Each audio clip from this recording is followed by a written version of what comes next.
உங்கள் எல்லாருக்கும் காரடியாக நம்ம ஏன் கும்பிடுறோன்றதை பற்றி தான் சொல்ல போகிறேன். சத்யவான், சாவித்திரி 2 பேருமே பார்த்திங்கன்னா தெய்வ வம்சத்தில் சேர்ந்தவங்க தான். 2 பேருமே பார்த்திங்கன்னா அண்ணனும்.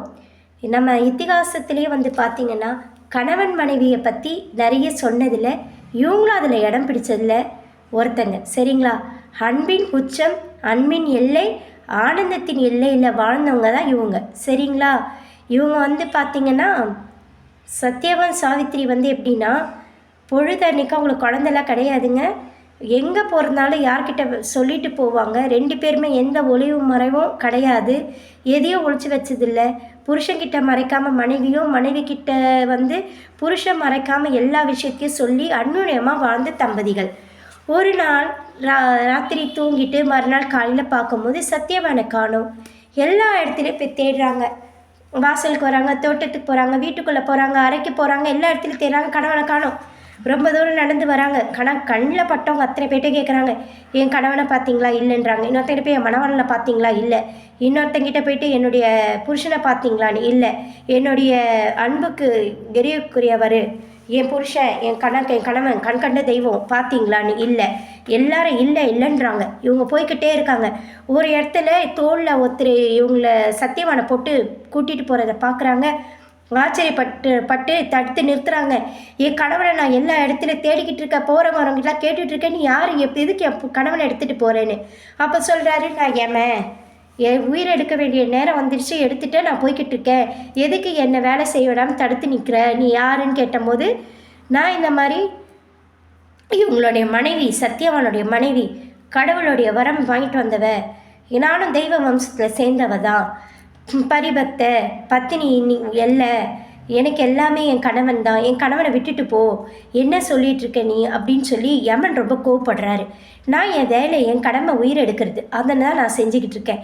நீ என் வேலையை கெடுக்காத, சரியா? என்னுடைய நேரத்தை வீண் பண்ணாத, குறிப்பிட்ட டைமில் நான் போயே ஆகணும், நேரத்தை கடத்தாதன்னு சொல்லி ரொம்ப உச்சபட்சத்தில் கோபம். 2 பேருக்கும் வாக்குவாதம் வருது.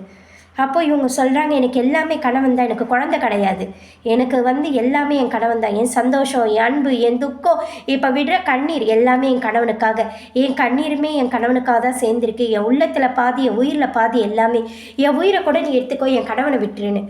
அப்படியெல்லாம் எடுக்க முடியாது, நேரம் முடிஞ்சாதான் எடுக்க முடியும், உனக்கு என்ன வர வேணாலும் கேளு, நான் உனக்கு தரேன்னு.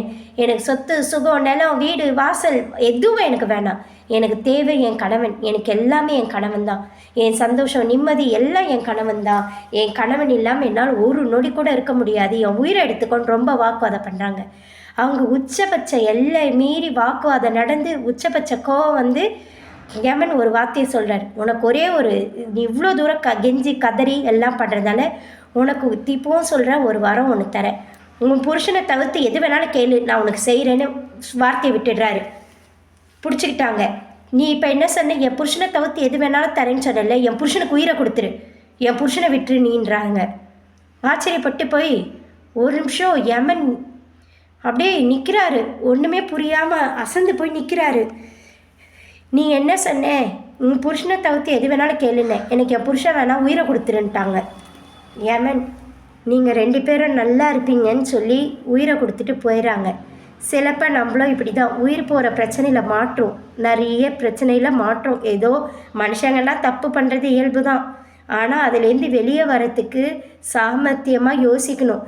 இங்கே சாவித்திரி அப்படி தான், கிடைச்ச ஒரு சின்ன கேப்பில் அழகாக யோசித்து கணவனுடைய உயிரை எடுத்துகிட்டு வந்தாங்க.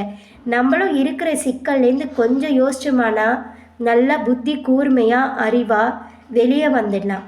நான் இதுலேருந்து கற்றுக்கிட்ட பாடம் தான்.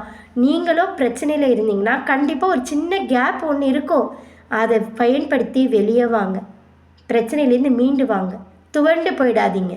நன்றி, வணக்கம்.